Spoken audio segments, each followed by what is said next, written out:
कहानी खेती बाड़ी का नया समय। बहुत समय पहले की बात है। उत्तर भारत के एक छोटे से गांव बडोलीपुर में एक बुजुर्ग किसान रहा करता था। दिनों सास उसके शहर की झुर्रियों में वक्ती की रेखाएं थी और हाथों में मेहनत की स्याही। उसका कहना था, खेती कोई काम नहीं पूंझा है, मीठी कोई सोना पड़ना है तो पहले खुद कोई मीठी समझना पड़ेगा। दीनू चाचा के पास 1 बीघा जमीन थी और वही उसका सब कुछ था। गेहूं, चना, सरसों सालों से वही फसलें उगा रहे थे।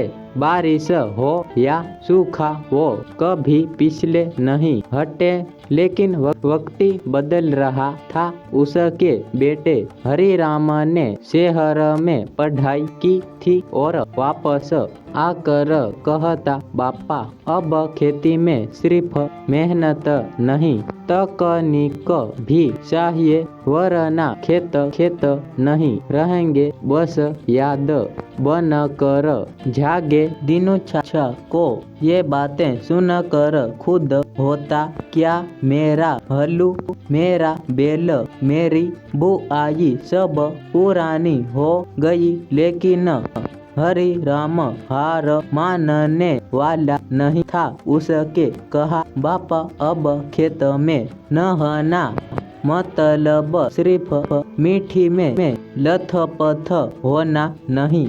अब खेत में डेटा बहुत है, मोबाइल चलता है और माटी को मॉनिटर किया जाता है। धीरे धीरे गांव के कुछ और नौजवान भी हरिराम की बातों को सुनने लगे। वो डोनसल लेकर खेतों की निगरानी करने लगी। मोबाइल ऐप से मिट्टी की मेहनत जाने लगी। पर दीनू चाचा अब भी बल से ही हल चलाते रहे।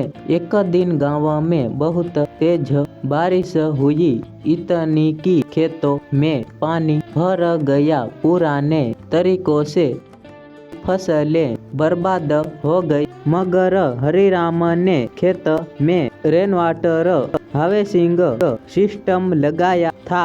उसकी जमीन पर नुकसान कम हुआ। दीनू चाचा ने चुपचाप देखा। अगले दिन उन्होंने हरिराम से कहा, बेटा उस मोबाइल फोन में मुझे भी अपना खेत दिखा दे जरा। उस दिन के बाद से दीनू सास ने पुराना